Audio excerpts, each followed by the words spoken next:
आज भारतीय राष्ट्रीय कांग्रेस द्वारा आयोजित अग्निपथ योजना के खिलाफ इस धरने पे उपस्थित हमारी नेता कांग्रेस महासचिव आदरणीय प्रियंका गांधी जी, हमारे कांग्रेस पार्टी के संगठन के महासचिव आदरणीय के.सी. वेणुगोपाल जी, सभी कांग्रेस के सांसदगण, सभी कांग्रेस के महासचिवगण, कांग्रेस वर्किंग कमेटी के सभी सदस्यगण, आज इस धरने के माध्यम से हम मांग करना चाहते हैं इस सरकार से कि तुरंत प्रभाव से अग्निपथ योजना को रद्द किया जाए। ये हमारी मांग है। हम मांग करते हैं इस सरकार से, हम मांग करते हैं प्रधानमंत्री जी से, रक्षा मंत्री जी से कि देश के युवाओं से माफी मांगी जाए।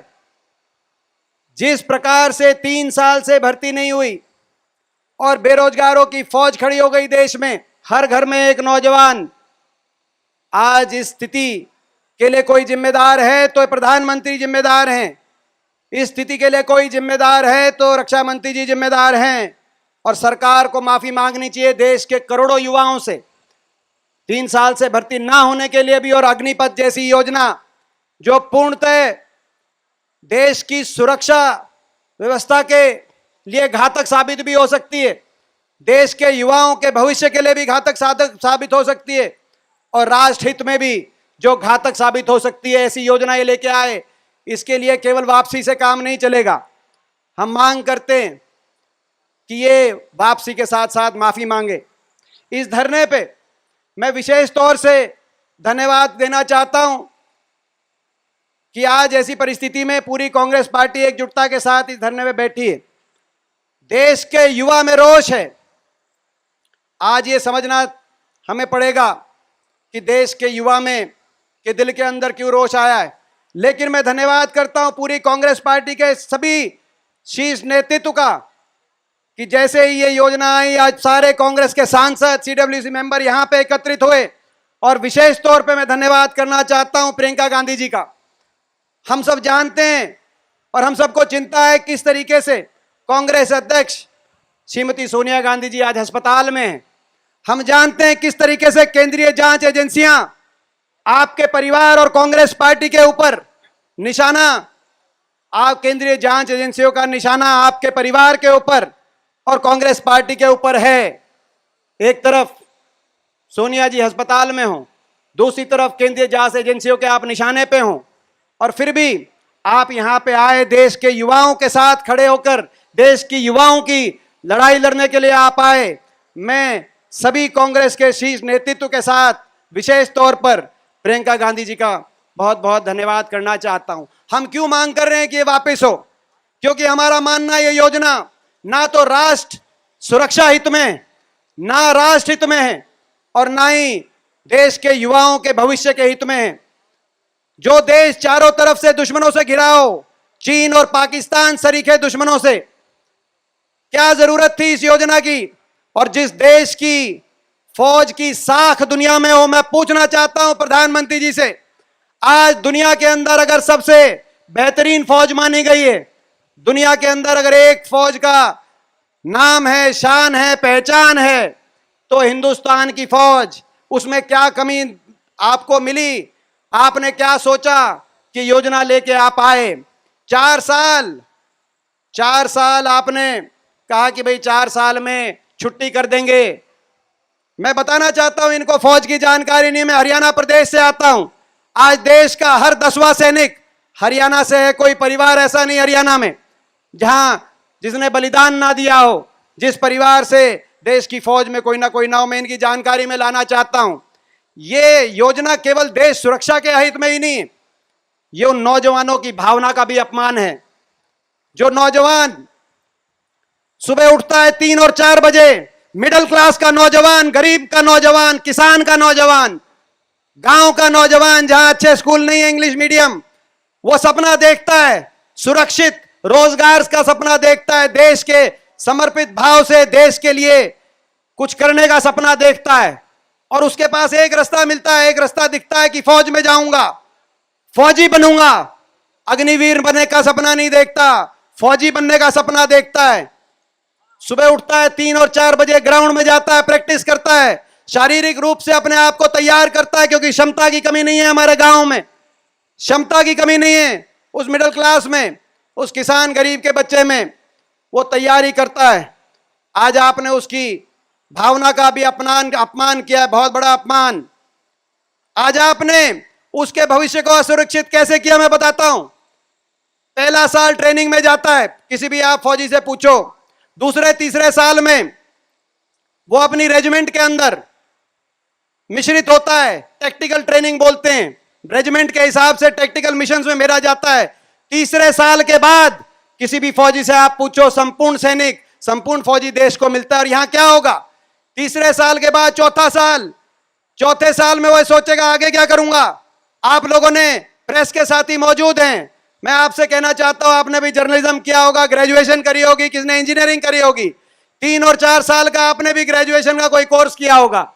आखिरी साल आप ये सोचते होगे, सबको भविष्य की चिंता हो जाती है कि अगले साल क्या करेंगे।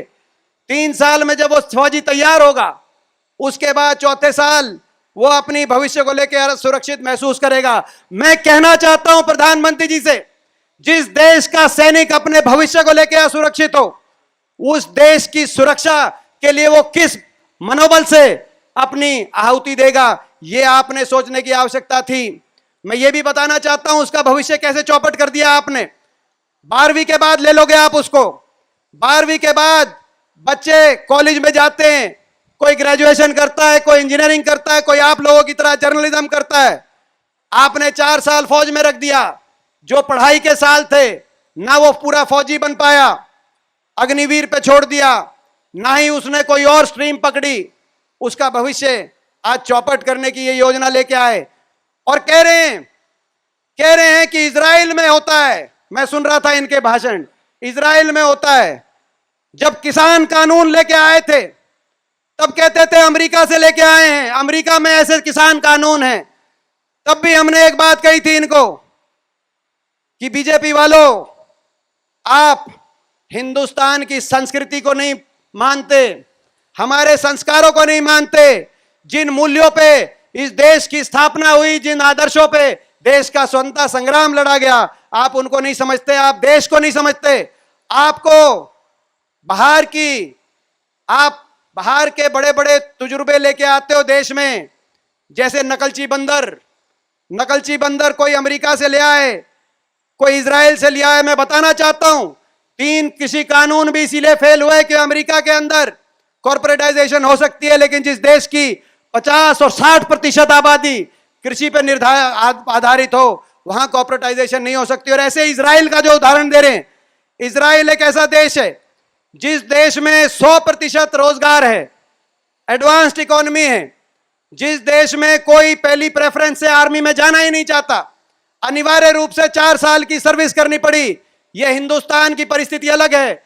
यहां हर गांव का, छोटे कस्बे का नौजवान अपने दिल में फौज में जाने का सपना लेकर सुबह 4 बजे मैदान में निकलता है। यहां की परिस्थिति और है। यहां इजराइल अमेरिका के आप नकलची बंदर हो सकते हो, लेकिन इजराइल अमेरिका के उदाहरण यहां नहीं चलेंगे।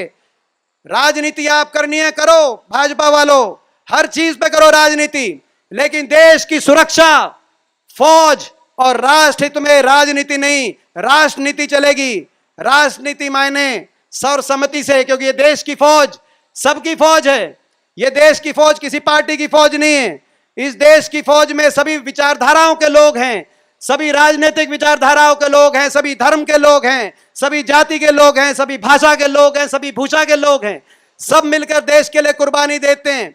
आज आपने उस देश की फौज में के लिए पे भी राजनीति करने का, और राजनीति क्यों, किस तरीके से 2 करोड़ रोजगार का इनका जो वायदा फेल हो गया, उस 2 करोड़ रोजगार के वायदे से लोगों का ध्यान भटकाने के लिए 10 लाख का शगुफा छोड़ दिया, और 10 लाख का नकली 10 लाख के सपने दिखाने की बजाय आप असली 2 लाख, मैं अपनी बात समाप्त करते हुए बताना चाहता हूं, 2 लाख वैकेंसी हैं आज फौज में, 2 लाख असली रोजगार आप शुरू करें।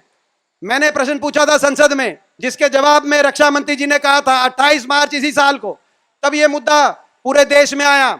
रक्षा मंत्री जी ने जवाब देते हुए कहा था 2 लाख रोजगार, और मैंने वहीं टोका था संसद में, भर्ती शुरू करो। मैं धन्यवाद करता हूं प्रियंका गांधी जी का।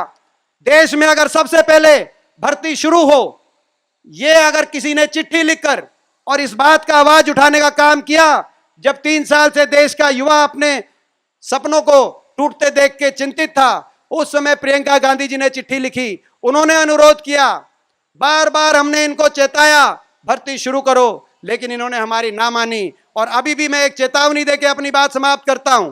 जब किसान के ऊपर आपने 3 कृषि कानून लाए, हमने चेतावनी दी थी वापस ले लो। ये वे लोग हैं, ये पीछे हटने वाले नहीं हैं। ये वो लोग हैं जो दुश्मन की गोलियां, दुश्मन के गोलों के आगे भी पीछे नहीं हटते। आप वापस ले लो अपने कानून, एक ना एक दिन लेने पड़ेंगे। 700 किसानों की जान कुर्बान हो गई, 700 घरों के चिराग बुझ गए, उसके बाद आपको किसान कानून लेने पड़े वापस, देश से क्षमा याचना करनी पड़ी। आज भी हम चेतावनी देते हैं, ये वो देश है जहां कोने कोने में जय जवान जय किसान का नारा गूंजता है। ये वो देश है जहां आप युवाओं के, किसानों के सपनों को यूं नहीं तोड़ सकते, हम नहीं तोड़ने देंगे। विपक्ष हैं, हम विपक्ष की भूमिका निभाएंगे। आप वापस ले लो, आप ज्यादा इसमें विलंब ना करो। मैं सरकार से कहना चाहता हूं, इनको वापस आपको लेना पड़ेगा, और जब तक आप वापस नहीं लोगे, चट्टान की तरह पूरी कांग्रेस पार्टी, राहुल गांधी जी, प्रियंका गांधी जी के नेतृत्व में चट्टान की तरह देश के युवाओं के साथ ये लड़ाई लड़ेगी। आपको ये वापस लेना पड़ेगा, यही हमारा संकल्प है। धन्यवाद। जय हिंद।